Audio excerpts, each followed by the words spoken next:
America से आई एक ऐसी चौंकाने वाली खबर जिसने पूरे राष्ट्र को हिलाकर रख दिया है।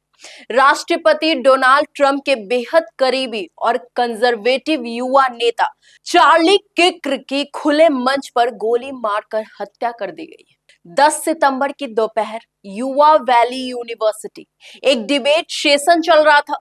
चार्ली छात्रों के सवालों का जवाब दे रहे थे। सफेद टेंट के नीचे माइक हाथ में लिए चार्ली बेहद आत्मविश्वास से बोल रहे थे। तभी अचानक भीड़ में से निकला एक शख्स और सीधा उनकी गर्दन पर गोली चला दी। मौके पर अफरा तफरी मच गई।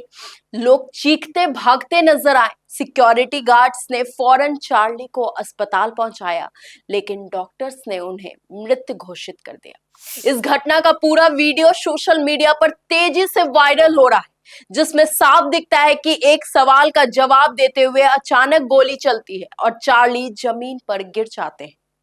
अब सबसे बड़ा सवाल यह है, चार्ली कौन थे?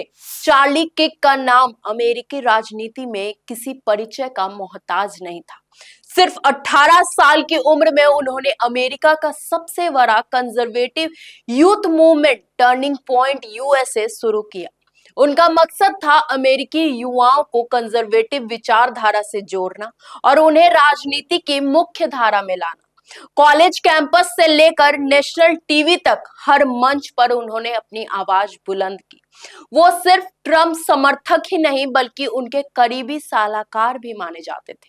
खुद डोनाल्ड ट्रंप कई बार उनकी तारीफ कर चुके थे और उन्हें अमेरिका की नई पीढ़ी का असली प्रतिनिधि कहा गया था। चार्ली की मौत पर ट्रंप का बयान भी सामने आया है। राष्ट्रपति ट्रंप ने इस हत्या को अमेरिका का काला दिन बताया है। उन्होंने राष्ट्रीय शोक का ऐलान करते हुए पूरे देश में झंडे आधे झुकाने का आदेश दिया। This is a dark moment for America. Tonight, I ask all Americans to commit themselves to the American values for which Charlie Kirk lived and died, the values of free speech, citizenship, the rule of law, and the patriotic devotion and love of God.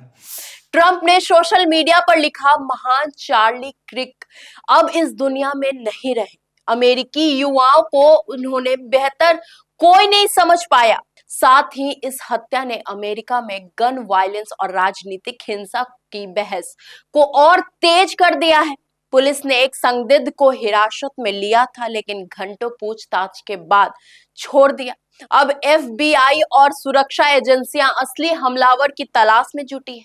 Trump ने इस हमले के लिए कट्टर वामपंथी विचारधारा को जिम्मेदार ठहराया और कहा, जो हमें नाजी कहते हैं वही इस तरह की राजनीतिक हिंसा को बढ़ावा दे रहे हैं।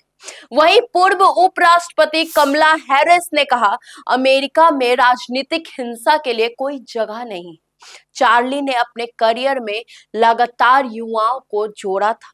कॉलेज टूर हो, डिबेट हो, कैंपेन और सोशल मीडिया के जरिए उन्होंने लाखों युवाओं तक पहुंच बनाई थी अपनी। उनका मानना था युवा ही अमेरिका का भविष्य तय करेंगे और उन्हें सही दिशा देना हमारी जिम्मेदारी है। उनकी मौत सिर्फ एक इंसान की हत्या नहीं बल्कि उस आवाज का खामोश हो जाना है जो अमेरिकी युवाओं के लिए लगातार बोल रही थी। चार्ली किर्क की हत्या ने पूरे अमेरिका को गहरे सदमे में डाल दिया है।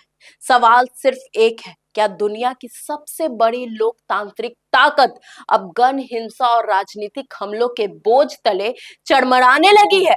और अगर राजनीति हिंसा में बदल गई तो लोकतंत्र का भविष्य आखिर किस हाथ में होगा? आपकी इस सवाल पर क्या विचार है, हमसे जरूर साझा करें। और अगर आपको ये वीडियो पसंद आई हो तो चैनल को लाइक करें, शेयर करें, सब्सक्राइब करना बिल्कुल ना भूलें। तब तक के लिए धन्यवाद।